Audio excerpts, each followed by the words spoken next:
By the way, I had that wrong on where Mo Berg, who was the subject of the catcher was the spy. He's a former Red Sox catcher. So, yeah. By the way, in this movie, I'm just going to tell you, here's the cast. It's Paul Rudd, Mark Strong, Sienna Miller, Jeff Daniels, Guy Pearce, and Paul Giamatti. So, I mean, that's a tour. That's a tour de force right there. That's a good crew. Yeah. No, it came out in 2018. It's a good movie. It kind of makes me like I want to go back and watch it again. Because he was a spy. So, like catchers are supposed to be the smart ones. Like, they know everything. Catchers, offensive linemen, and I'll just tell you, producers are all smarter than the other talent. Yeah. Right. That like Pierre, you and I consider ourselves really smart guys, and I've had to produce and do this. So like we're smart guys, but do you ever feel dumber when you talk to production? Oh, not only do I feel dumber talking to production, I have actually been actively thinking in my mind over the past, I would say year to year and a half. I've been asking myself this question in my head. Am I getting dumber? Like, as I feel like I'm forgetting things. Things are not coming to the tip of my tongue as quickly as they used to. Like, yeah, that's it right there. That's what happened earlier this year. I'm sure that's it's only going to go down. I can't imagine it getting any better unless maybe I get back on my Sudoku daily puzzles. Yeah, sharpen the old brain. Look, I do a lot of things I do the immaculate grid every morning, just like when I wake up, just to get my brain going. Yeah. Which have you done the immaculate grid? I have not. No. Oh yeah, you'll love it. It's baseball. Like they have it for every sport, but it started with baseball, so it's a 9-box grid, and you have to, like, if somebody played for the Braves and the Rangers, and then the other one would be like the Braves and the Brewers, and then had 2,000 hits in a season. Oh yeah. I like this. Oh, I got to start doing this. Oh yeah. Yeah. You'll say, forget about Sudoku, Oh yeah. You'll start thinking about, where did Scott Radinsky play in 94? Like those kind of things like that.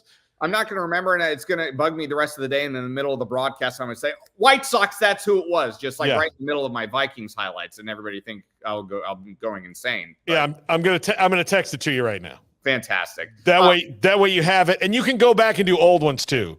I'm absolutely going to be doing this. I wanted to point out something really quick before we shift over to talking about Colorado, like you mentioned before the break, because I haven't been able to be with you guys over the last couple of weeks. I remember you and I had a conversation. I don't even know if it made it on air when we last talked 2 or 3 weeks ago, but you asked me who I thought was one of the more overrated teams going into college football. And I'd like to say I did point out Notre Dame. That's all I have to say about that. You did say Notre Dame. You absolutely did.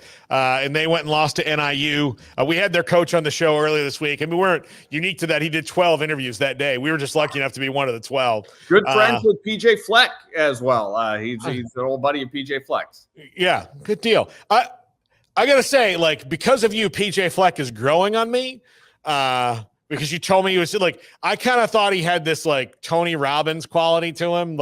I've called him the human cat poster. Right. But now that I know somebody who I trust that knows him, I'm maybe I've melted a little bit to that. There's still an element of that to him. That's absolutely part of his persona and personality. But as I've gotten to know him a little bit better over the past 3 years, I have no qualms with PJ Fleck. I know he's not for everybody. We've kind of talked about this before. I know he's not for everybody. I get it. But his job is not appeal to people like me and you. His job is to get his players to play as hard as they possibly can. For him, the players do great. They graduate. They stay out of trouble. I cannot sit here and criticize the way PJ Fleck runs his program, other than the fact that they play in a conference that is not really suited for them right now. And it's only going to get worse. But, that's kind of out of my control. Yeah, absolutely. Okay, we're going to play the rapid fire game with Pierre. We're going to start out with Colorado. Your thoughts on Colorado? Not ready for prime time. Mm-hmm. Not ready for prime time. They have athletes. There's no question about it.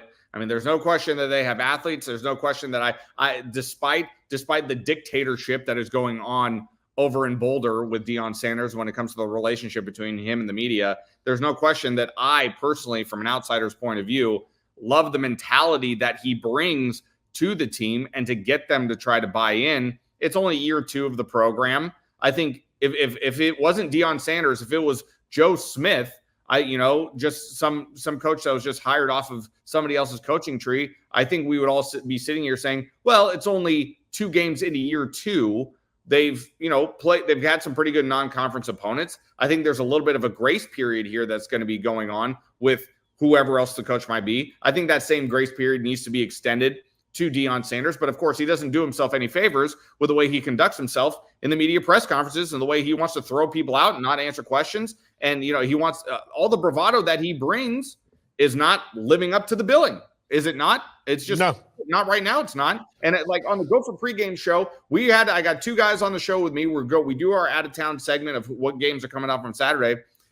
And Ron Johnson, my analyst, God bless him, he said, no, I think Colorado's going to win this game. And I looked at him I said, I think Nebraska's going to win this game, and I don't think it's going to be close. So that turned out what it turned out to be.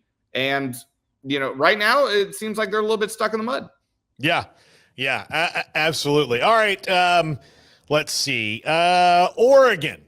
Oh, yeah, that's a good one. That's okay. Now I have to tell on myself here. Like I kind of bragged about calling Notre Dame out as one of the more overrated teams going into the season.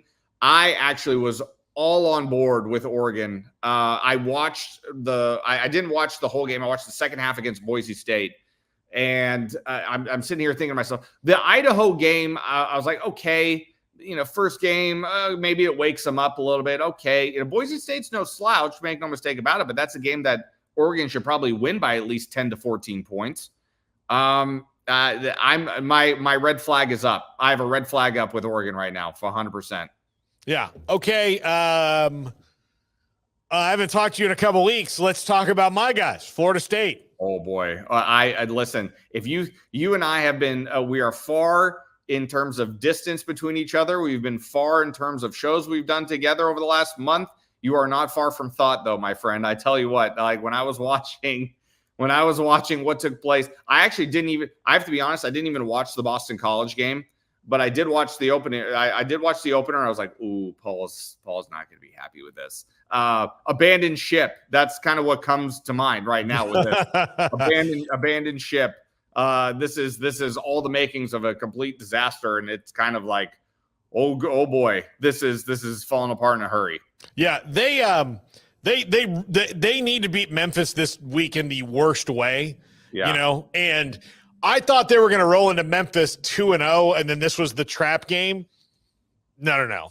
This turns from a trap game into maybe it's a trap game for Memphis now. Like that Memphis is better right now than Florida State is. Maybe it's a trap game for Memphis. I got to hope that it's a trap game for goddamn Memphis. That's what I have to hope. And, I'm not knocking Memphis. Best of luck to them. Yeah. Just every week but this week. Like, you know what? 11-1 Memphis, knock yourself out. But this better be the one. Otherwise, I've got to go see Florida State in 2 weeks. They're playing SMU, a team also surprisingly disappointing early in the year. So it's given me a little bit of relief, but nothing. It's week to week now. Although I am starting to think of we will have to start viewing college football like we do the NFL, where we don't have to look at things in 5-year patches or 10-year patches, where it's going to be good 2 and 3 year runs. And then you're going to have to, reboot. It's becoming the pro sports model. So if I look at it that way, it'll be a lot easier for me to deal with. Well, okay, maybe this year's a lost year, but that doesn't mean that it's going to take them 10 years to get back. It's different now, and feels more like a Major League Baseball model in a sense. I mean, until when you are talking about farms outside of the Yankees, of course, who just buy everybody. But I mean, when you talk about farm systems and guys who might get hurt and guys who just move on, it feels a little bit like a baseball model to me. Yeah. Yeah. I mean, you just got to all right, not the year. Well, next year can be fine. I think it'll take us 20 years to feel that way, but that's how I feel about the NFL. You're a Dolphins fan. At every point during the year, there's a point where you're like, well, it's not this year. Yeah. Yeah. That's called week one. And then you move on to next year, and then so on and so on. But you don't think until you've been in it for, it's been 50 years plus since they won the Super Bowl, that's when it really starts to stink. But I'll leave that for another topic for another time. I don't know why they're favored in tonight's game, by the way. That makes absolutely no sense to me, but we don't have to spend too much time on that. Just absolutely absurd that they're favored in tonight's game. Is Achane going to play? It sounds like he's game time decision. It looks like he is. If you look at his Instagram, he looks like a guy who's going to play. So, So I think he's going to give it a go. But I think you better be ready for the Jalen Wright show, perhaps making his NFL debut. Well, I got by Christian McCaffrey last week, so yeah, I've been hurt. The 49ers should be investigated. I'm sorry. They should absolutely be investigated for that injury report. 100% they should. Yeah. I agree with you. That's some Belichick level stuff right there. 100%. 100%. Yeah. Okay. Let's see. Florida. Well, we'll stay in the Sunshine State. We'll talk about the Gators. Okay. I had two teams in mind that I thought you would throw at me, and that was not one of them. It's like I look at Florida and I'm doing this. I'm doing the emoji.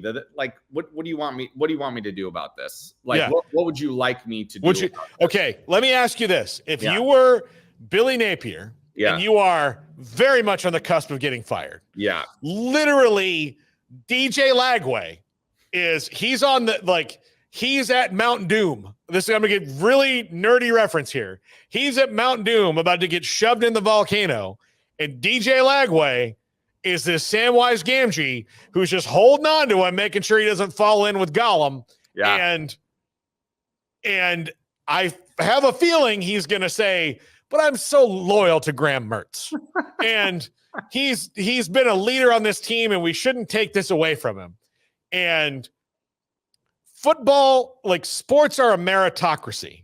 Yeah. And sometimes that meritocracy comes from leadership. And most of the time, though, it comes from ability. And I think DJ Lagway has both, even though he's younger. And it's time to say Graham Mertz has never been the quarterback of a team that's won a bowl game. Mm-hmm. That's not that doesn't take away from his leadership or anything else. And he doesn't throw a lot of interceptions. He doesn't throw a lot of touchdowns either. There comes a point where you have to say, you can lead from the back now and go. But I have a feeling that Billy Napier is stuck in his ways enough where he's going to do this thing where he rotates them, and Florida's going to score some touchdowns. Like DJ Lagway's, I don't even know if Graham Mertz is out of the protocol this week against A&M, but DJ Lagway's going to play against A&M. If DJ wins the game against A&M, Graham Mertz should never see the field again. I don't think that's going to happen because I think Billy's a little stubborn, and that's what's going to get him fired. Well, that's what I was going to say too. Right on the heels of that is I don't know how you don't recognize that that's the situation if you're Billy. If you're Billy right now, you have to recognize the situation for what it is, knowing that every win you get is one step closer to perhaps saving your job. I mean, it's no joke at this point for him. It is no joke. It's DEFCON 3 for Billy Napier, his job status in Florida, and for him to not recognize that and not do something about it at this point would astonish me to no end. Garrett's the kind of resident recruiting guy for the triple option, although he's a little out of that world now, but he's been on the recruiting trail. DJ Lagway, every single program in Texas is furious that he went to Gainesville.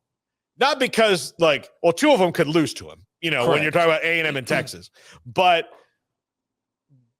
the belief in this state, and from having been here, is if you have the best of anything, and he was the best quarterback in Texas last year, and there are some really good ones that are at other places, but best quarterback in Texas, if you have the best of anything in Texas, the best quarterback, the best offensive lineman, best running back, everybody is even though unhappy if they go to a rival, at least the coaches wrap their head around, well, at least they're here. They want to be here in Texas where things make sense to us. But when this happens, and it happens way more than they want to admit historically over the last 50 years, where the schools from the Southeast just go, womp, womp, womp, womp, womp. We got them, and it drove especially A&M nuts. Texas, not so much because they're loaded for bear, but A&M, I think, thought for sure that he is going to do that. Not only did it drive A&M nuts? I'll tell you another one it's driving nuts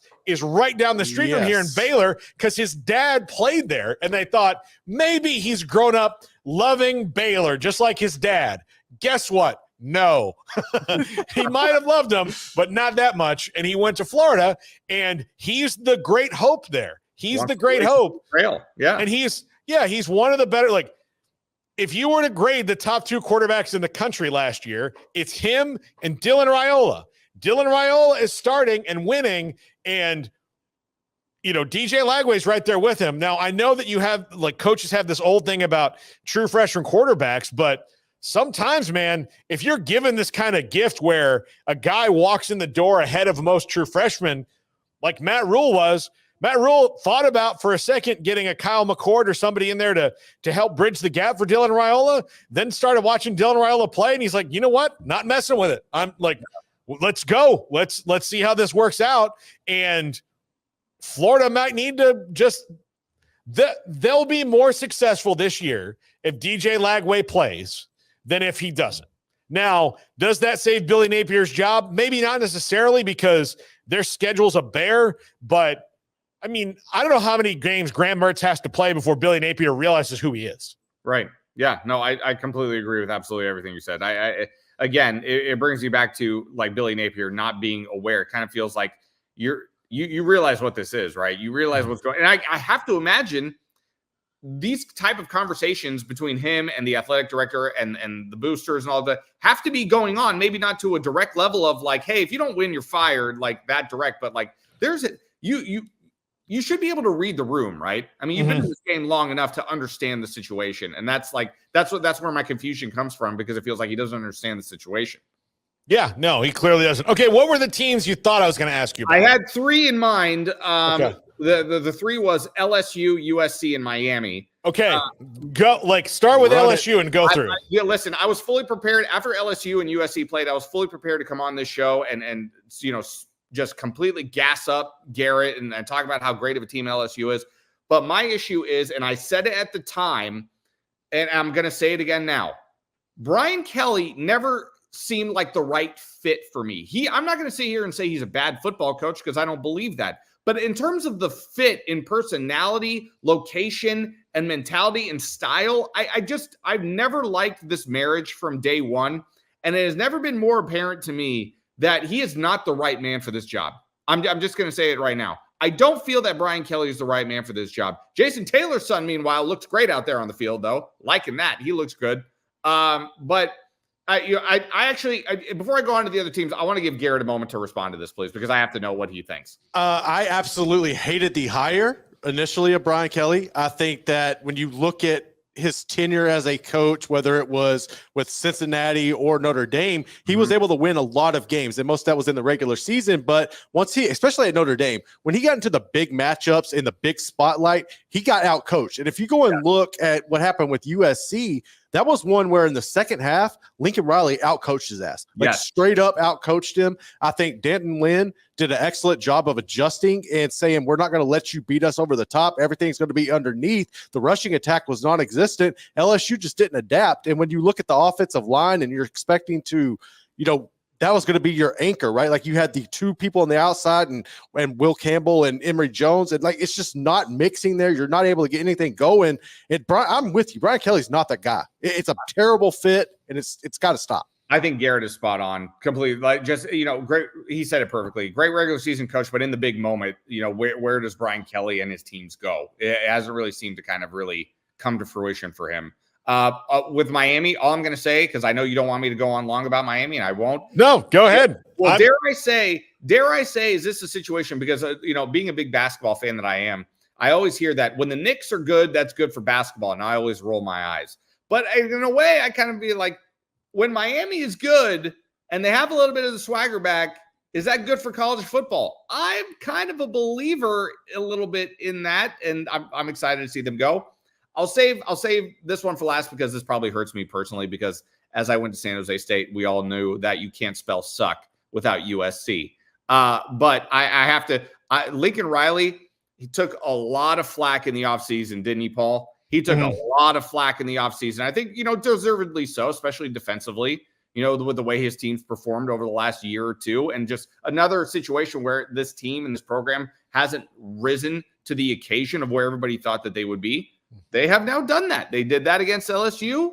They're sitting pretty at 2-0 right now. I mean, it's pretty as you can be, I guess, at 2-0. But I think the win against LSU showed me a little bit. And I'm not saying I'm fully ready to buy in yet, but I'm a lot closer. I'm a lot closer than what I was 3 weeks ago. I can tell you that right now. So I think Lincoln Riley should, for as much criticism as he's gotten over during the offseason by losers like Paul Feinbaum, I think the flowers need to be given just a little bit. We're still way too early, and there's a long road to go. But I think Lincoln Riley should be getting some credit right now for the way he's coaching this team. Yeah, no, I like he finally, like, sometimes, and I'm sure somebody at USC that was like, hey, you want more money for NIL? You want more money for this? You got to tell your buddy Alex Grinch to go. Yeah. And here's the thing. He took Alex Grinch with him from Oklahoma. There was not one Oklahoma fan that's like, oh, man. Like, nobody. They were all like, oh, good. Like, it sucks that Lincoln's leaving, but if this is the way we have to get rid of Alex Grinch, I guess that's that's at least a little sticker on your term paper, but going back to Miami, like, again, I'm going to keep banging this drum because I believe it. I want Florida State, Florida, and Miami to all be good again at the same time because it was more fun when they were. Like, when you could bank on the fact that when FSU played either of those two teams, it was going to affect the national championship picture. It was so great. It was so great. And while I would rather, and I'll say this, I've come to find out in my 40s that I would rather beat Clemson, Miami, and Florida than any three teams on the schedule. I would also rather lose to Clemson, Miami, and Florida than the three teams on the schedule. Garrett, I know that you hate losing to Alabama, but losing to Alabama is a lot easier to get over than losing to Kentucky. Oh, absolutely. So, right now, I'm like, if Florida State was 0-2 and the two games they play were Clemson and Miami, I'd be a like, little different. I'd be like, okay. I mean, that sucks. But if they're 0-2 and they lost to Georgia Tech, who, no disrespect, and Boston College, no disrespect, it hurts me more because I'm like, well, if they can't beat those teams, then can they do anything against anybody who's any good? And is this a 6-6 team that's just going to get lucky on the bad teams that they play? That's where I feel. I would rather be 8-4 and lose, 3 games to the better teams, and then okay, well, we're this behind and that behind. But when you lose to Boston College, it's like, and not only lose but get manhandled by Boston College, you're like, well, how good are you at all? Yeah. And so that's why I think that if the state of Florida can get back to where it's dominating again, and it'd be great for our UCF people. I hope it's you guys too. I hope that, those schools are all really good and all affecting the playoff picture over and over and over again, because to me, it's more fun. Yeah. It would be, the state of Texas has never experienced this. And I hope that they get to where A&M, Texas, Baylor, TCU, all these teams are really good at the same time. So that every game that's played between in-state rivals, it becomes this epic deal.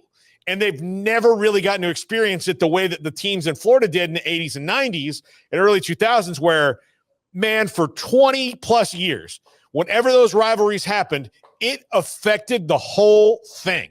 I would much rather be playing high stakes poker than, one of those weird new table games they've created where oh no, you have a bigger advantage. That's what it feels like when you're not. So I'm fine with Miami and Florida being good again.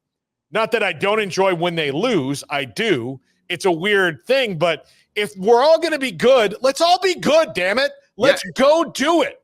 It makes the wins that much sweeter. I mean, like you said, when the stakes are risen, it makes it that much sweeter. And that's what you want. You want to beat your rival at their best. You want it to matter. And I couldn't agree more.